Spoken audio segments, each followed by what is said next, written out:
Esta é a I24 News English. Eu sou Natasha Kirchek, obrigada por acompanhar. Estamos apenas no primeiro dia do cessar-fogo entre República Islâmica do Irã, Estados Unidos e Israel. Mas o foco em Israel está principalmente no que está acontecendo no norte do país. O primeiro-ministro Benjamin Netanyahu afirma que Israel está disposto a negociar diretamente com o Líbano para desarmar o Hezbollah e possivelmente estabelecer relações pacíficas.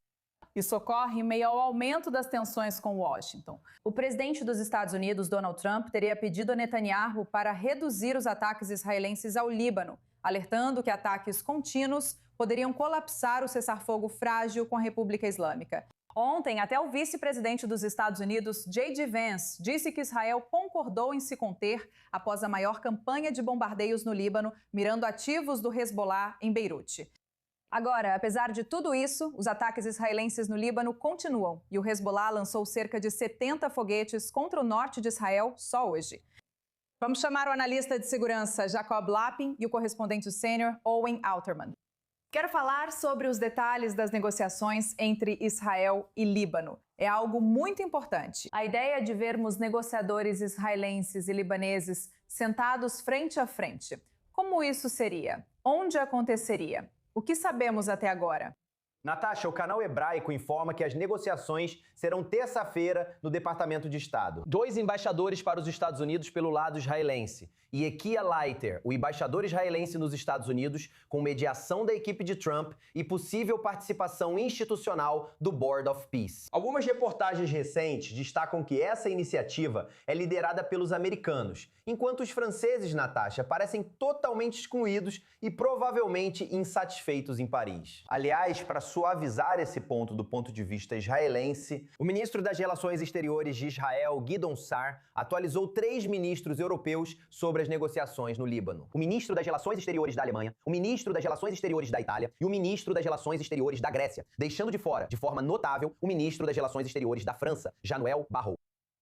Sim, então, você sabe, claro, Yaakov, eu quero conversar com você sobre o quão realistas são, no final das contas, essas negociações diretas em relação ao desarmamento do Hezbollah. Dado o fato de que, durante aquele cessar-fogo que vimos, sabe, de 2024 a 2025, o Líbano disse que iria desarmar o Hezbollah, removendo todas as armas do grupo terrorista apoiado pelo Irã. Isso claramente não aconteceu. E estamos vendo realmente uma quantidade sem precedentes de ataques ao território israelense, mesmo só nas últimas 24 horas. Então, o que você acha disso? O que o Líbano ainda pode oferecer a Israel que não tem oferecido?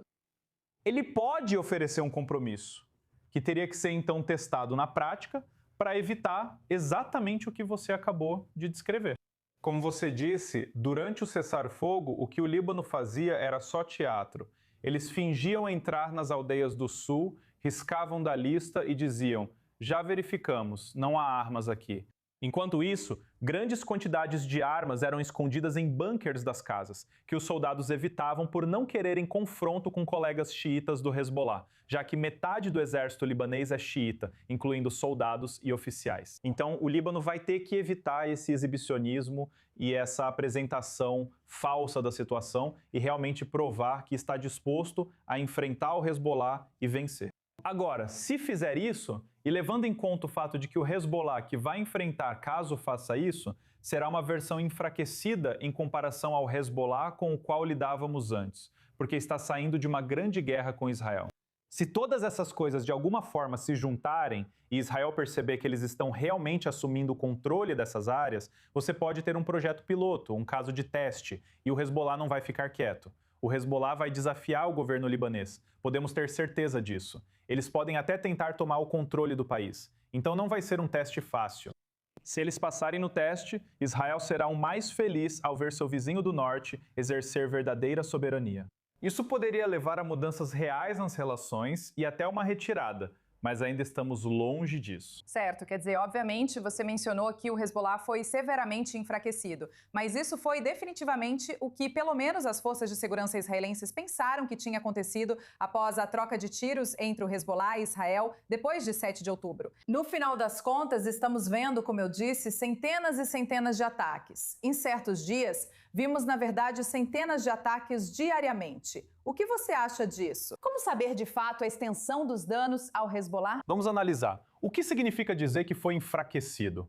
Onde foi e onde não foi enfraquecido? Então, na véspera de 7 de outubro de 2023, o Hezbollah tinha mais de 200 mil projéteis, se você incluir morteiros nisso, em seu arsenal. Era de longe o maior exército terrorista não estatal e mais fortemente armado do mundo. Tinha mais poder de fogo do que a maioria dos países da OTAN. Agora, avançando para o final daquela guerra, o Hezbollah ficou basicamente com 20 a 25 mil projéteis. Isso é muito menos do que 200 mil.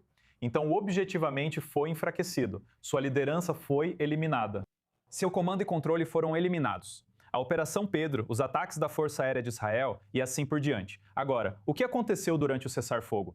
Durante o cessar-fogo, começou a se reagrupar. Começou a usar o cessar-fogo como uma oportunidade para se reagrupar. Não é que tenha importado grandes quantidades de armas, porque perdeu a Síria como corredor de contrabando depois que Al-Shara assumiu o controle, mas conseguiu encontrar os foguetes que já havia importado antes de 7 de outubro e começou a montar posições de lançamento. Percebemos que eles se fortaleceram durante o cessar-fogo, que não funcionou como esperado.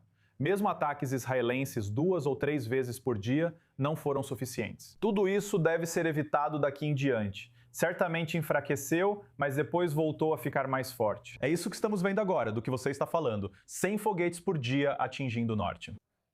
Agora precisamos garantir que, aconteça o que acontecer, eles não possam se reagrupar novamente. Vamos agora falar com nossa correspondente Balir Sladin, no norte de Israel. Isso ocorre enquanto o exército israelense emitiu novos avisos de evacuação para áreas do sul de Beirute, reduto do Hezbollah, antes de mais ataques aéreos previstos. Então, Balir, explica o que está acontecendo. Você está em Kiryat Shmona. Essa é, claro, uma cidade israelense no norte que tem sido atingida repetidamente pelo fogo do Hezbollah. Sim, exatamente. É o que tem ocorrido durante o dia. Nas últimas horas talvez tenha estado mais calmo aqui em Kiryat Mona, mas na Galileia Ocidental, em Nahariya e nas outras cidades menores da região, houve várias rajadas de foguetes. A última ocorreu há meia hora. 5 foguetes foram lançados contra Nahariya, mas todos foram interceptados. Além disso, um drone que foi lançado em direção àquela área também foi interceptado. A grande maioria dos drones e foguetes realmente é interceptada. Mas a situação aqui, é claro, é insuportável para os moradores do norte, que precisam ir para o abrigo, toda vez em um período de tempo muito, muito curto. Agora, em relação às conversas que estamos mencionando aqui, na próxima terça-feira, aparentemente haverá uma reunião entre os dois embaixadores, o embaixador libanês em Washington e o embaixador israelense em Washington, Yukai Leiter. Ambos vão iniciar essas negociações, de acordo com o que o primeiro-ministro disse, definitivamente um movimento dramático por parte de Israel. Mas as autoridades israelenses estão dizendo que isso não vai significar ou não significa que a operação aqui vai parar. As tropas israelenses vão continuar com a sua operação terrestre. E sempre que houver perigo para as tropas israelenses ou para os cidadãos do norte de Israel, haverá um ataque por parte de Israel. Não está claro se isso vai significar alguma redução dos ataques contra redutos do Hezbollah, por exemplo, em Beirute. Porque isso definitivamente tem seu próprio significado enquanto estamos falando aqui sobre as negociações que deveriam estar acontecendo. Mas definitivamente não haverá um cessar-fogo temporário. Isso é pelo menos o que os oficiais de segurança estão dizendo hoje. A última coisa que quero mencionar aqui é a reação dos moradores do norte e especificamente do prefeito de Kiryat Mona, Avichai Stein, que acabou de postar. Os iranianos pressionaram, os americanos decidiram e o governo israelense simplesmente cedeu. Nós, os moradores do Norte, não concordaremos em ser as vítimas da chamada paz. Não vamos nos render ao terror. Esta é a primeira reação de um prefeito de uma grande cidade aqui no Norte. Balir Sladin se junta a nós de Kiryat Mona, na fronteira de Israel com o Líbano. Obrigada pelas atualizações. Agora vamos chamar a tenente-coronel da reserva, Sarit Zahavi. Ela é fundadora e presidente do Centro de Pesquisa e Educação Alma e está se juntando a nós do norte de Israel. Então você provavelmente ouviu que nossa correspondente Balir Sladin disse sobre as reações dos prefeitos no norte de Israel. Quero ouvir sua perspectiva e saber o que os israelenses dessas comunidades do norte estão dizendo agora. Em relação a essa possível negociação ou essas negociações que agora foram anunciadas, que vão acontecer entre o Líbano e Israel, eles acreditam que isso vai resultar em uma situação mais segura para eles?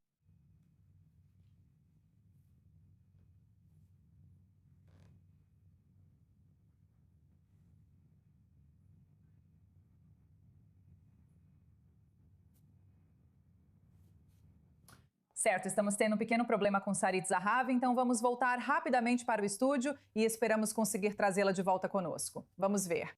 Sabe, Owen, na verdade eu quero me dirigir a você para te perguntar sobre as relações entre os Estados Unidos e Israel neste momento. Porque a ideia de que Israel iria para a mesa de negociações, com o Líbano, depois do que foi realmente apenas um fracasso por parte do governo libanês em cumprir o que disse que faria. Isso é desarmar Hezbollah e tornar o sul do Líbano seguro para israelenses no final. O que isso nos diz sobre o equilíbrio de poder neste momento em termos de tomada de decisão quando se trata dos Estados Unidos e de Israel? Natasha, tanto na mídia israelense quanto mundial, essa decisão do governo israelense é vista como resultado da pressão dos Estados Unidos, como você sugere. Isso é possível, mas vale lembrar que nos primeiros dias da guerra, Benjamin Netanyahu enviou seu confidente Ron Dermer, segundo relatos, para tratar do assunto e avaliar o potencial de negociações. Israel não está pronto para conversas públicas, especialmente em alto nível, mas tenta entender a situação. Acredito que há um bom argumento político para Israel agir assim em determinadas condições. E o que vimos retoricamente do governo libanês nos primeiros dias da guerra, eu achei que realmente preparou o terreno para isso. Depois vimos uma mudança de postura por parte do governo libanês. E então, voltando a isso, uma última observação. A questão é, até onde Israel aceitará o cessar-fogo? E quanto haverá de troca entre manter negociações e reduzir ações militares? Quero voltar para a Sarit Zahavi, que está novamente conosco. Espero que o áudio tenha melhorado. Sarit, quero que você continue explicando o que os israelenses no norte de Israel estão dizendo neste momento em resposta ao fato de que agora veremos negociações acontecendo entre Israel e Líbano.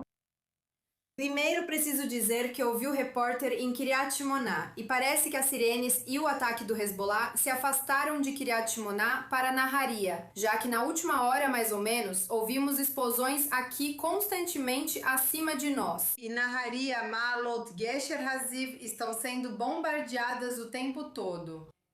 Para ser sincera, entendemos que desta vez há um resultado melhor das FDI. Vemos o que as FDI fizeram em Beirute nas últimas 24 horas. Isso é muito importante. Foi um ataque contra a sede do Hezbollah e, como foi uma surpresa, acredito que houve uma conquista ali. As FDI relataram que centenas de militares do Hezbollah foram mortos.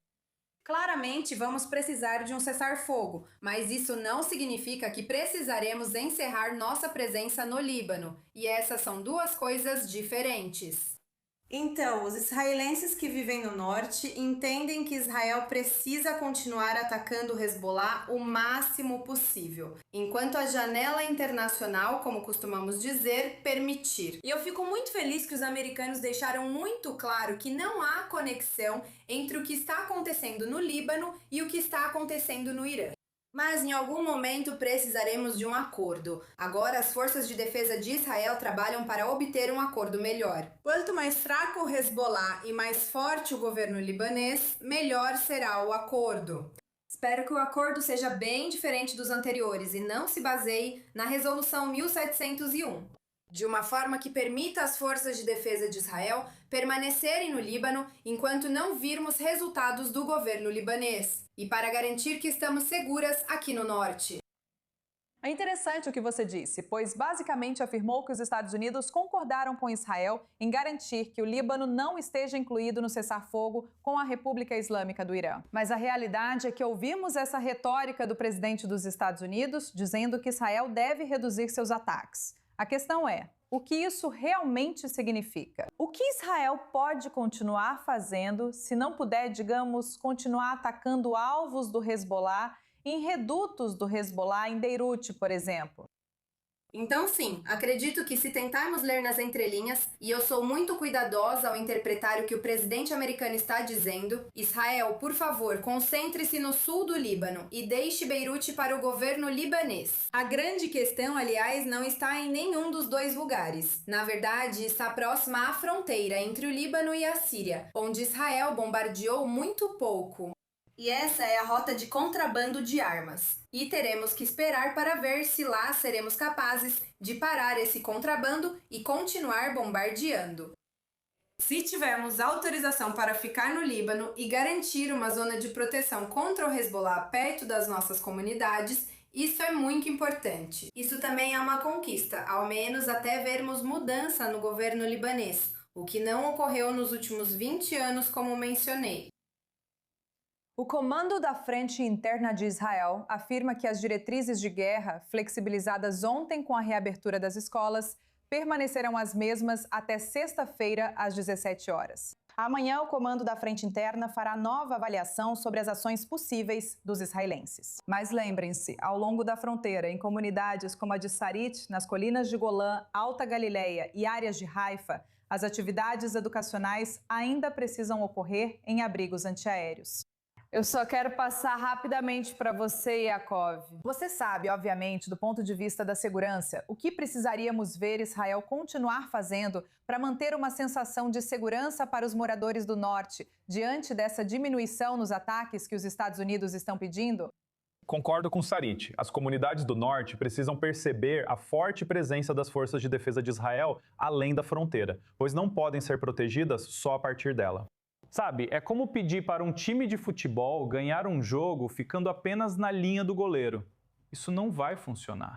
Você precisa entrar no território do adversário e impedir os ataques a partir de lá. Acredito que a presença terrestre das forças de defesa de Israel continuará sendo permanente a longo prazo. Qualquer acordo diria: se querem que as forças de defesa de Israel retornem, o Estado libanês deve mostrar que consegue, desta vez, enfrentar o Hezbollah adequadamente. Vocês podem enfrentá-los em tiroteios se recusarem a se desarmar e vencer. Se Israel notar isso, teremos uma nova realidade. Até que Israel veja isso, Israel vai reservar seu pleno direito de permanecer como força terrestre no sul do Líbano, com controle total de segurança até o rio Litani. É isso que as comunidades do norte precisam para se sentirem mais seguras.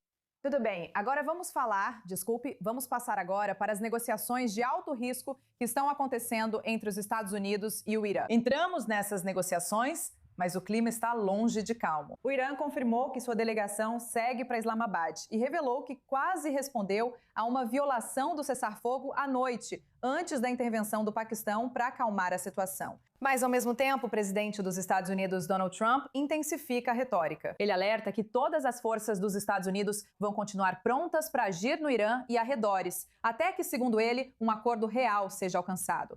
E, segundo ele, se não for, os tiros começarão de forma maior e mais forte do que já se viu.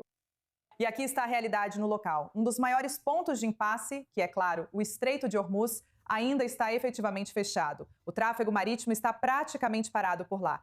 Apenas algumas embarcações passam diariamente, comparado a cerca de 140 antes da guerra. O Irã continua limitando a passagem e até divulga rotas alternativas devido a minas navais suspeitas. Então, sim, as conversas estão acontecendo, ou pelo menos estão prestes a acontecer, mas a pressão, as ameaças e os gargalos estratégicos ainda estão muito presentes aqui. Quero voltar para nossos convidados no estúdio, nossa correspondente Owen Alterman, para explicar o que está acontecendo no Estreito de Hormuz neste momento. Ele realmente foi aberto, como Trump disse que o Irã concordou em fazer? Não, Natasha. Na verdade, ontem o tráfego foi o menor desde o fim de março, com pouquíssimos navios passando. E o Irã ainda está controlando isso, de certa forma, com o argumento iraniano de que o cessar-fogo inclui a frente libanesa. E, portanto, seguindo essa lógica, eles não estão obrigados pelos termos do cessar-fogo, incluindo o termo central do cessar-fogo, a parte principal da negociação que o Irã estava oferecendo aos Estados Unidos, que é a abertura do estreito. Acho que o importante é entender aqui, Natasha, e isso vai complicar as negociações ao longo do caminho, é que isso está sendo administrado como uma negociação entre os Estados Unidos de um lado e o Irã do outro lado. Mas existem todos os tipos de terceiros envolvidos. Israel é um terceiro. O Líbano veio a público hoje e disse de forma muito enfática que o Líbano não é um aliado subordinado do Irã e que o Líbano é um terceiro. E além disso, os países do Golfo também são terceiros. Além disso, consumidores de petróleo no mundo também são terceiros. Os britânicos deixaram claro, do secretário de Relações Exteriores ao de Defesa, que defendem a liberdade de navegação global. Uma parte importante da política externa britânica, Natasha, remonta ao século XIX, quando a Marinha Britânica dominava os mares e os abria para a globalização. Então isso não é apenas uma negociação entre os Estados Unidos e o Irã, por mais que os paquistaneses gostariam que fosse. Existem todos os tipos de terceiros envolvidos. E o Estreito de Hormuz deixa claro que se o Irã não abrir o Estreito de Hormuz, ele não vai ter que lidar apenas com os Estados Unidos, mas com países do mundo todo que, por um lado, podem ter que ir até o Irã de chapéu na mão para pedir a abertura do estreito. Mas, por outro lado, Natasha, esses países podem, de uma forma ou de outra, tomar medidas para abrir o estreito, ou pelo menos para contorná-lo. Bem, isso nos leva, é claro, à OTAN. Donald Trump tem sido crítico em relação à OTAN, que é a Organização do Tratado do Atlântico Norte, muito antes dessa guerra com a República Islâmica sequer começar. E a relutância dos países da OTAN em se envolverem na guerra no Irã só aumentou as queixas do presidente, que fez uma série de ameaças direcionadas à aliança. Enquanto isso, a OTAN corre para provar que ainda é relevante. O chefe da aliança, Mark Rutte, diz que os aliados europeus agora estão se mobilizando para apoiar os Estados Unidos depois do que ele admite ter sido um começo lento durante a guerra com o Irã. Ele diz que alguns países foram surpreendidos pelos ataques, mas agora atendem aos pedidos de Washington, inclusive com apoio no Estreito de Hormuz, um dos principais pontos de estrangulamento do petróleo mundial. Vamos chamar o vice-almirante Patrick Chevalier, vice-presidente do Open Diplomacy Institute e ex-oficial de comando estratégico da OTAN nos Estados Unidos. Ele fala de Paris. Almirante, qual a importância dos aliados da OTAN apoiarem agora as operações dos Estados Unidos no Estreito de Hormuz? O que isso nos diz sobre a força da aliança neste momento? Ok, essa é uma questão complicada. Primeiro, eu diria que o secretário-geral da OTAN, Mark Rutte, não representa os 32 países da OTAN, os 32 Estados-membros. Ele representa apenas a si mesmo. E é um pouco chocante os comentários dele sobre bons membros da OTAN e maus membros da OTAN. Na verdade, ele veio a Washington para beijar o anel do rei. Agora, na situação atual, francamente, não vejo nenhum país da OTAN empregando forças no Estreito de Hormuz. Há muitas incertezas. Essa questão não é uma questão para a OTAN. Sim, muitos Estados-membros da OTAN são dependentes. Para a sua prosperidade, dependem da reabertura do Estreito de Hormuz. Mas não vejo como qualquer país da OTAN arriscaria tropas em uma situação dessas, enquanto ainda há uma grande incerteza. Se você observar as companhias marítimas, o transporte marítimo, o seguro de transporte, você percebe a real situação do momento. Agora, foi certamente interessante ouvir Rutte admitir que alguns aliados foram pegos de surpresa. Quão incomum é para ele fazer uma declaração assim? Isso expõe falhas na coordenação dentro da OTAN? E que mensagem isso acaba enviando para a República Islâmica do Irã? Acho que Maruto está com medo. Ele tem medo de ver a OTAN se tornando menos relevante. Na verdade, o triste é que a OTAN já é menos relevante do que era antes. E isso não é por causa dos países europeus ou do Canadá. É por causa do Sr. Trump, que introduziu dúvidas sobre o famoso artigo 5 da OTAN, que é o artigo da solidariedade. E o Sr. Trump ameaçou tomar o território de um aliado, a Groenlândia, que pertence à Dinamarca. Então, agora estamos nessa situação. Como dizemos na OTAN, o Estreito de Hormuz está fora da área de atuação. Então, isso não é uma questão da OTAN. Pode ser uma questão para alguns, se não para todos os membros da OTAN, mas isso não é uma questão da OTAN. Então, o que vemos é que há uma confusão. Que foi introduzida pelo presidente americano. Sobre essa organização, que é uma organização de defesa que protege seus membros, seus Estados-membros, quando um desses Estados-membros é atacado. E esse não é o caso. Curiosamente, acabamos de ver isso acontecer agora. O primeiro petroleiro não iraniano acabou de passar pelo Estreito de Hormuz hoje. Obviamente, esse cessar-fogo é muito frágil. É importante notar que esse é realmente um dos poucos petroleiros que conseguiram passar pelo Estreito de Hormuz, apesar de Trump dizer que o Irã concordou em reabri-lo. A pergunta que tenho é: qual papel a OTAN pode realisticamente ter a longo prazo se as tensões aumentarem novamente na região, o que é bem provável? Sim, sabe, a OTAN é uma organização político-militar que funciona por consenso. Então, para que a OTAN haja, todos os 32 membros da OTAN precisam concordar. Senão, a organização não avança. Então, a situação realista possível é quando estivermos em uma fase menos intensa do conflito. Ver algumas das nações da OTAN, aquelas que têm capacidades, e especialmente capacidades de desminagem, enviarem algumas forças para lá, mas, mais uma vez, ainda não chegamos lá.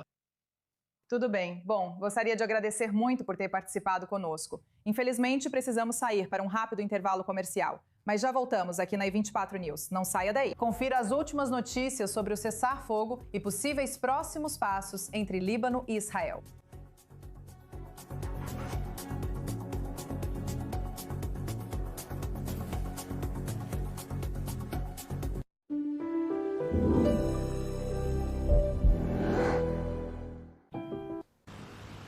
Planejamos a aposentadoria, mas queria mais dinheiro disponível. Você acha que aqueles dois têm alguma ideia? Que eles podem vender a apólice de seguro de vida por dinheiro. Então estão em cima de uma mina de ouro? Acho que não fazem ideia. Isso é loucura!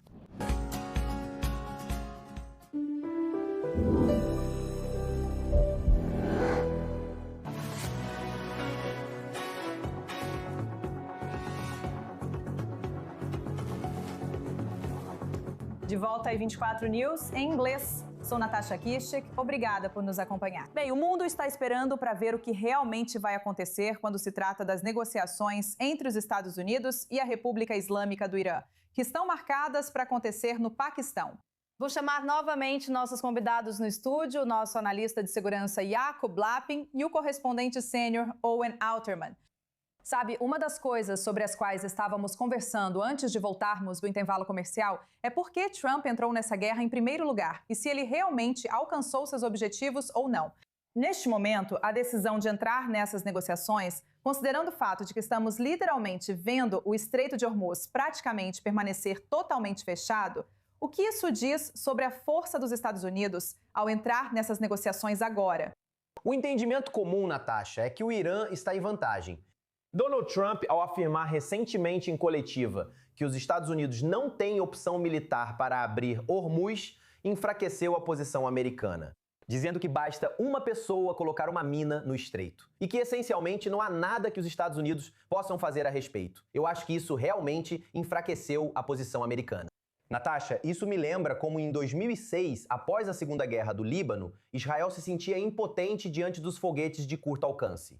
Isso impulsionou o país e levou nossa nação de startups a buscar soluções, resultando no domo de ferro e na expansão do melhor sistema de defesa aérea do mundo. Que diferença isso fez para Israel, antes e depois de 7 de outubro, na forma como travamos nossas guerras? Acho que o mesmo será necessário em Hormuz. As melhores mentes terão que ser colocadas para trabalhar para garantir que isso não possa acontecer novamente. Que o lado do campo liberal sempre tenha a vantagem em termos de manter as vias navegáveis internacionais abertas. É por isso que Donald Trump iniciou a guerra. Veja, este é um presidente que tem dois impulsos concorrentes. O impulso America First, que todos nós conhecemos, um impulso mais isolacionista, e o impulso America Strong. O impulso para que os Estados Unidos e ele, pessoalmente, sejam vistos como fortes no cenário mundial. Esses dois impulsos estão em guerra perpétua um com o outro.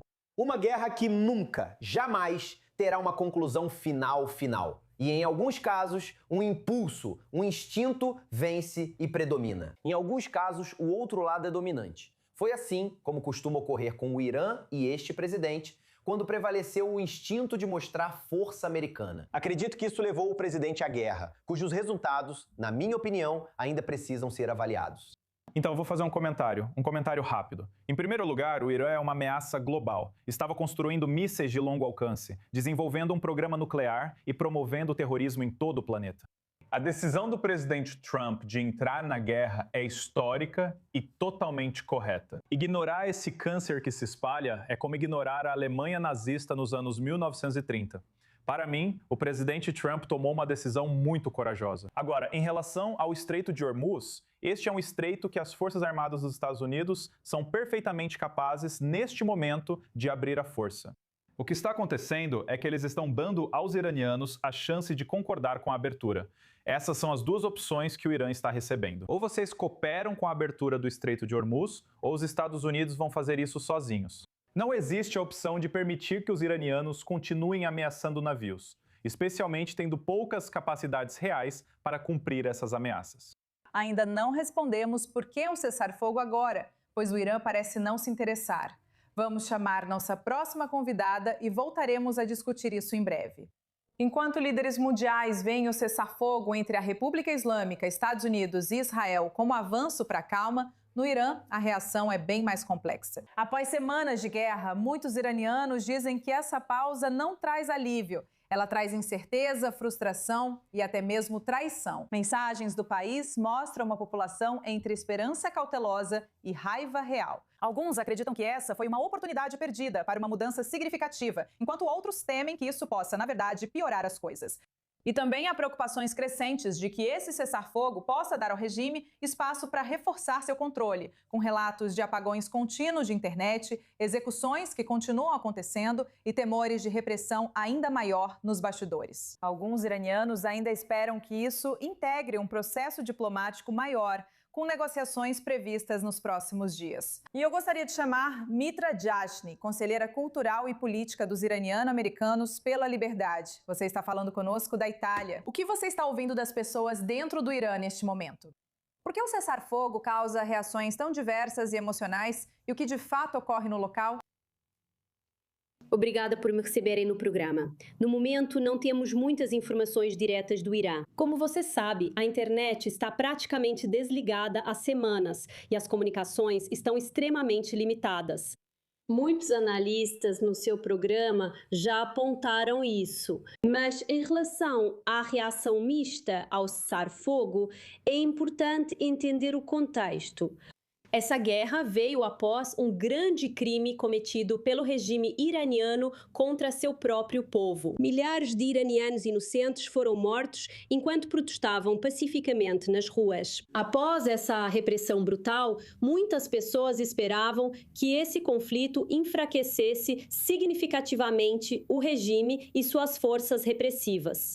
Havia uma expectativa real de que, com algum nível de apoio internacional ou até mesmo humanitário, as pessoas poderiam voltar às ruas, desafiar o regime novamente e lutar por uma verdadeira mudança política.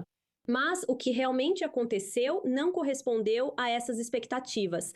No início da guerra, havia uma crença de que, após atingir figuras-chave do aparato de segurança do regime, outro passo poderia enfraquecer o sistema como um todo, mas em vez disso, o processo parou de repente. E agora, o que as pessoas estão ouvindo, até mesmo dentro do Irã, são mensagens sobre acordo, cessar-fogo e possível retorno às negociações. Isso me leva à questão de quão enfraquecida a República Islâmica está na prática. Novamente há um apagão, tornando muito difícil se comunicar com os iranianos. Mas será que talvez esteja sendo preparado agora o terreno para uma revolta muito maior e mais eficaz do que a que vimos em janeiro, antes desta guerra?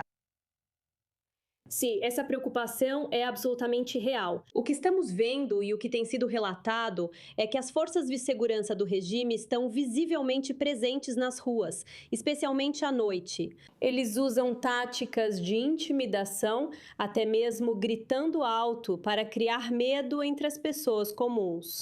Ao mesmo tempo, há relatos crescentes de que eles estão tentando influenciar e recrutar adolescentes, basicamente tentando formar uma nova geração de forças leais desde muito jovens. Isso cria uma atmosfera muito pesada de medo e precisamos lembrar que são civis, eles estão desarmados. Eles não têm meios de se defender. Então, naturalmente, esse tipo de pressão e intimidação afeta profundamente as pessoas e limita a capacidade delas de agir. Sabe, claro, eu tenho interesse em ouvir quais são, acho que podemos dizer assim, os medos em relação a uma repressão ainda maior sobre a população. Nós sabemos, como você disse, que há uma presença maior nas ruas. Mas como seria de fato essa repressão? Continuamos ouvindo uma declaração repetida do presidente Donald Trump de que o regime no Irã de alguma forma mudou e que agora estamos lidando com algo novo. Mas, do ponto de vista das pessoas dentro do Irã, não há nenhuma evidência disso. A única mídia que muitas pessoas ainda conseguem acessar é a emissora estatal, a Radiodifusão da República Islâmica do Irã. E ela continua repetindo as mesmas mensagens, as mesmas narrativas e a mesma ideologia. Mesmo agora, enquanto as negociações estão sendo discutidas, as pessoas envolvidas são os mesmos indivíduos que estão no poder há anos. Não há nenhuma mudança visível na estrutura, no comportamento ou na liderança. Então, simplesmente não é realista esperar que as pessoas dentro do Irã aceitem a ideia de um novo regime quando nada na prática reflete isso. E, mais importante ainda, as pessoas no Irã sentem que não fazem parte dessas decisões. Então, quando o presidente Trump disse que a ajuda estava a caminho, as pessoas esperavam algo significativo. Para os iranianos comuns, ajuda de verdade significaria reduzir o poder das forças repressivas do regime e permitir que as pessoas se sentissem seguras o suficiente para voltar às ruas e expressar suas demandas. Neste momento, as pessoas estão exaustas, sob pressão e desprotegidas. Você não pode pedir para que elas acreditem que houve mudança quando não há nenhum sinal real disso. Tudo bem, claro, teremos que esperar para ver como esse cessar-fogo de 2 semanas se desenrola. Mitra, muito obrigada por compartilhar sua perspectiva conosco. Tudo bem, embora o cessar-fogo entre a República Islâmica, Estados Unidos e Israel seja apresentado como um passo rumo à desescalada, nos Estados Árabes do Golfo ele é visto de forma diferente. Há uma preocupação real de que o Irã possa, na verdade, sair dessa guerra mais forte e não mais fraco. Teherã já está se apresentando como vitorioso, até mesmo publicando imagens zombando do presidente Trump. E em toda a região, os aliados dos Estados Unidos estão fazendo uma pergunta difícil. Depois de semanas de ataques, milhares de mísseis e grandes ações militares, o que realmente mudou? Bem, nas últimas 5 semanas, o Irã não esteve apenas trocando ataques com Israel. Ele também tem atingido duramente os estados do Golfo. Estamos falando de milhares de mísseis e drones lançados por toda a região. Os Emirados Árabes Unidos sofreram mais de 2.700 projéteis, atingindo instalações de petróleo, usinas de energia, dessalinização, aeroportos e áreas residenciais. Mesmo após o anúncio do cessar-fogo, os ataques continuaram. Ainda houve relatos de ondas de mísseis e drones no Kuwait, Bahrein e Emirados Árabes Unidos, danificando infraestrutura e ferindo civis. E os estados do Golfo estão preocupados porque, neste momento, o Irã ainda mantém influência sobre o Estreito de Hormuz, um dos pontos de estrangulamento mais críticos da economia global, e há temores sérios. Está usando isso para remodelar o equilíbrio de poder no Golfo. Mas, apesar de tudo isso, os líderes do Golfo estão sendo muito cautelosos. Eles não criticam abertamente o cessar-fogo do presidente Trump. A Arábia Saudita, por exemplo, enfatiza que a principal prioridade é manter o Estreito de Hormuz aberto e sem restrições. Vamos chamar a especialista em Oriente Médio, Dália Ziada. Sabe, Dália, depois de semanas de ataques contínuos do Irã à infraestrutura do Golfo, por que esse cessar-fogo ainda deixa tantos países do Golfo se sentindo mais vulneráveis e não menos? Obrigada, Natasha, pelo convite. Então, a questão é que ninguém nos países árabes, especialmente nos estados do Golfo, chama isso de cessar-fogo. Nós só vemos isso como uma pausa, uma breve pausa que tanto os Estados Unidos quanto os iranianos, o regime iraniano, precisavam. Mas nem Israel, nem os árabes queriam que isso acontecesse.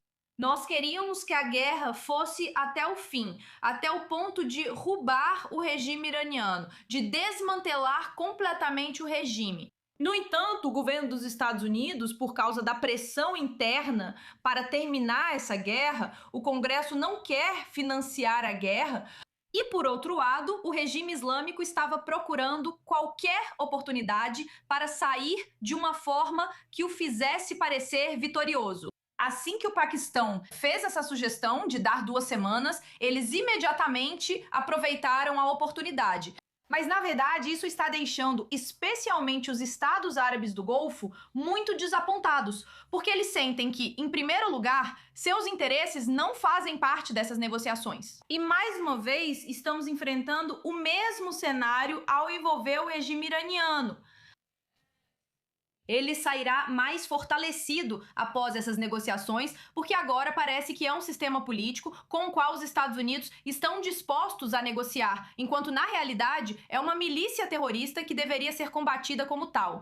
Ironicamente, toda a situação nos lembra exatamente o que aconteceu durante as negociações sobre o cessar-fogo em Gaza, há apenas alguns meses, quando todos viam o Hamas como alguém com quem se podia negociar. Sem entender isso, nessa mentalidade jihadista que os iranianos compartilham, assim como o Hamas, não existe algo chamado cessar-fogo. E eles estão em uma missão para destruir os Estados Unidos. Eles estão em uma missão para destruir Israel. E eu também acrescentaria que eles estão em uma missão para destruir seus vizinhos árabes. E vimos isso claramente nos últimos meses. Então, qualquer negociação que venha a seguir, seja durante a guerra ou após a guerra, que não inclua as prioridades dos países árabes, é uma perda de tempo. Natália, você sabe, estamos vendo esses relatos de Trump dizendo, durante uma entrevista por telefone à NBC News, que os líderes iranianos falam de maneira muito diferente quando estão em uma reunião do que quando estão com a imprensa. Eles concordam com tudo o que dissemos ou precisam concordar, pois foram conquistados e não têm forças armadas? Foi o que Trump disse na entrevista. E isso acontece, claro, enquanto vemos que o Estreito de Hormuz mal foi reaberto. Pouquíssimos petroleiros estão realmente conseguindo passar, mesmo sendo essa literalmente a base. Por isso, Trump afirmou que aceitaria o cessar-fogo. Quão relevante é o Estreito de Hormuz nessa equação, especialmente para as nações árabes do Golfo?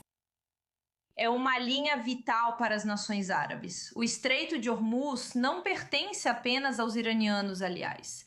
Ele também pertence aos estados do Golfo. Estão geograficamente ali. Quero dizer, eles têm as limitações nesta parte do Golfo. Então, é uma propriedade compartilhada, eu diria. Compartilhada entre árabes e iranianos. Não pertence apenas aos iranianos. Além disso, é um estreito internacional que, de acordo com a lei do mar, não deve ser controlado por ninguém. No entanto, o Irã está praticando intimidação em nome de se envolver em uma guerra e usando algumas coisas que nem mesmo lhe pertencem, para pressionar o mundo a aceitar esse regime e aceitar sua continuidade, o que seria um grande erro se realmente cedêssemos a isso.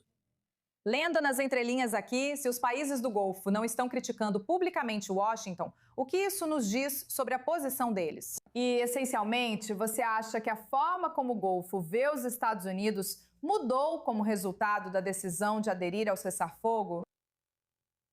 Infelizmente, os estados do Golfo não têm o luxo de criticar a administração dos Estados Unidos neste momento, ou mesmo de dizer que não estão satisfeitos com esse passo de negociações ou conversas com os iranianos. Por quê? Porque todos os aliados em quem eles confiavam para sua segurança os decepcionaram. A Arábia Saudita pagou muito dinheiro aos paquistaneses para que eles fornecessem uma espécie de guarda-chuva nuclear. Aliás, era assim que eles vendiam isso para o público saudita quando assinaram esses enormes acordos militares ou de defesa com o Paquistão. Mas o Paquistão não fez nada a respeito. O Egito, do qual eles dependiam como um país irmão que viria em seu socorro sempre que houvesse uma ameaça à segurança. Na verdade, os ignorou e, até certo ponto, ficou do lado do Irã. Até que, sob fortes críticas dos estados do Golfo, voltou novamente para o lado dos estados árabes do Golfo. Então, os estados do Golfo agora não têm, na verdade, não podem se dar ao luxo de criticar os Estados Unidos. E perder os Estados Unidos como aliado agora também.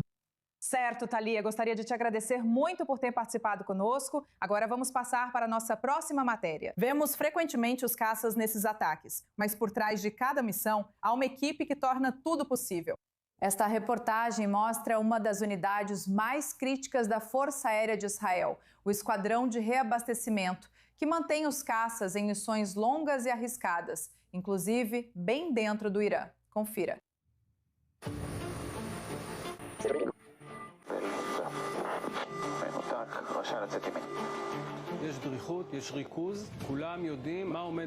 Este é um plano que, em um cronograma normal, levaria dias, talvez semanas, e aqui estamos limitando a algumas horas.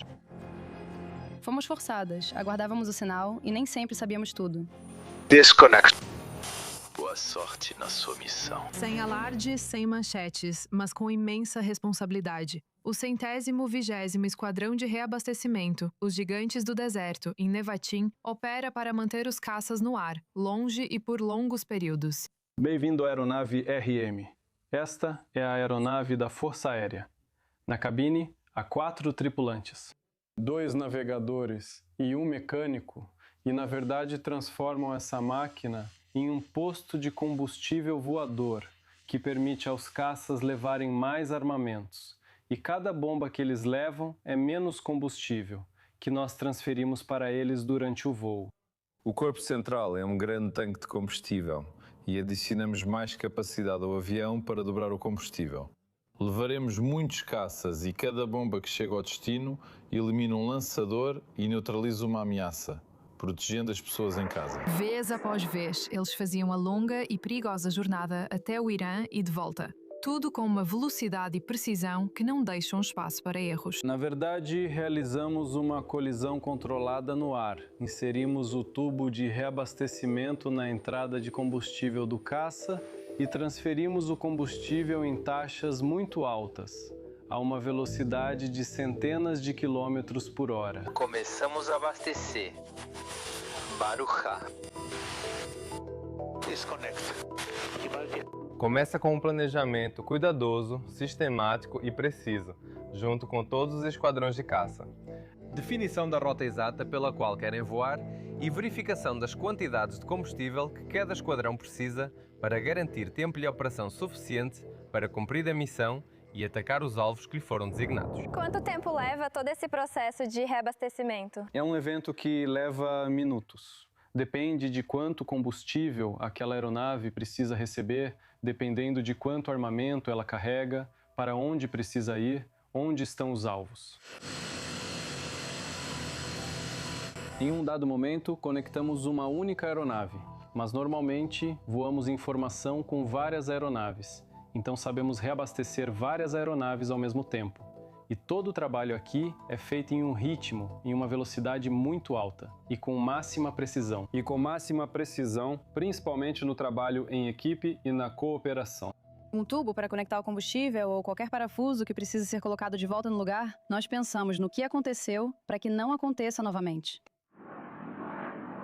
Não foi a primeira vez que o esquadrão atuou nos céus do Irã, mas desta vez relataram um nível de prontidão bem mais alto. A quantidade de fogo lançada sobre os iranianos é algo sem precedentes, muito diferente do que aconteceu na operação anterior com Calbi. Quem pensou que com Calbi aquilo era o topo da pirâmide, nós dobramos e triplicamos as conquistas e feitos.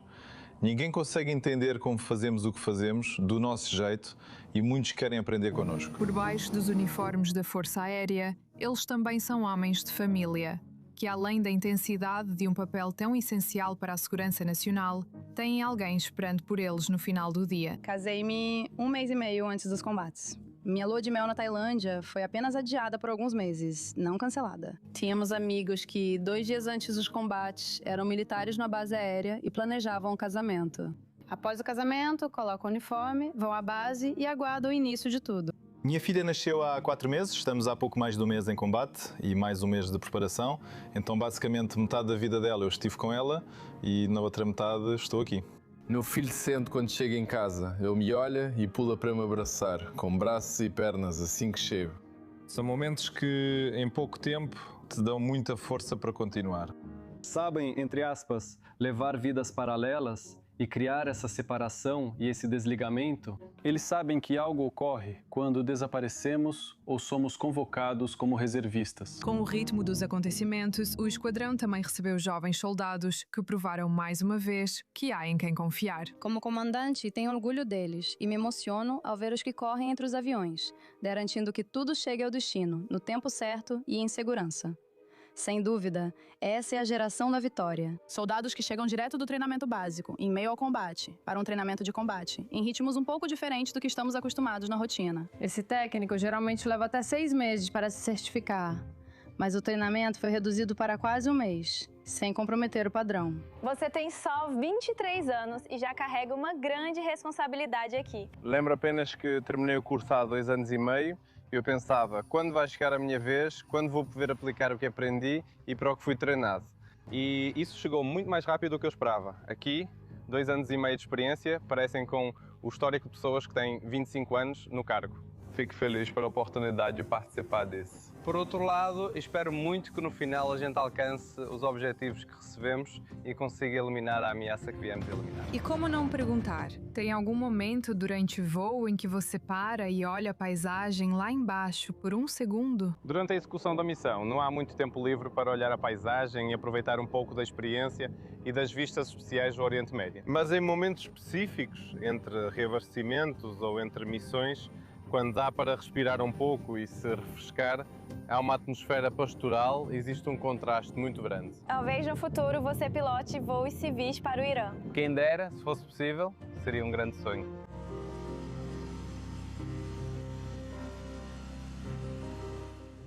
Acabar de sair. As Forças de Defesa de Israel emitiram uma avaliação situacional após lançamentos a partir do território libanês desde esta manhã. Eles afirmam que outras regiões de Israel podem ser atacadas nas próximas horas. Eles estão enfatizando que, neste momento, o público deve permanecer vigilante, alerta e agir com responsabilidade, ficar próximo a abrigos antiaéreos e locais seguros e, claro, seguir as instruções do Comando da Frente Interna, como de costume. E se houver qualquer mudança nessa avaliação da situação, o público será, é claro, informado adequadamente. As Forças de Defesa de Israel afirmam estar prontas para agir defensivamente em qualquer situação. E isso ocorre durante tiroteios entre Israel e o Hezbollah, grupo terrorista apoiado pelo Irã, vindo do Líbano. Agora, uma boa notícia. Um dos lugares mais sensíveis e simbólicos do mundo reabre pela primeira vez em 40 dias. Locais sagrados de Jerusalém, como o Muro das Lamentações, a Mesquita de Al-Aqsa e a Igreja do Santo Sepulcro, reabrem após fechamento durante a guerra com o Irã. E isso significa que centenas de fiéis judeus, muçulmanos e cristãos já retornaram quase imediatamente após semanas de medo e restrições. Os fechamentos ocorreram em 28 de fevereiro por segurança, causando frustração nas 3 religiões. Mas agora as portas estão abertas. Mais uma vez, outra grande notícia aqui para os pais em Israel é que, após mais de 1 mês de sirenes, nesta manhã, 2,5 milhões de crianças israelenses finalmente estão voltando para a escola. Salas de aula reabrem na maior parte do país, pois restrições de guerra são flexibilizadas durante o cessar-fogo de 2 semanas com o Irã. Mas o retorno não será totalmente normal. No norte, as escolas ainda estão funcionando sob restrições rigorosas. Isso significa que algumas aulas ainda vão acontecer dentro de abrigos antiaéreos por causa da ameaça contínua do grupo terrorista Hezbollah. No centro de Israel, as forças de defesa alertam que o perigo persiste e ainda podem ocorrer disparos de foguetes aqui ou até mais ao sul. Estamos vendo uma reabertura bem cautelosa. Tel Aviv, Jerusalém e a região de Hebron retomam as atividades, mas autoridades seguem buscando artefatos não detonados. Certo, isso é tudo da redação do 24 News. Eu sou Natasha Kirchak. Fique com a gente, nós vamos.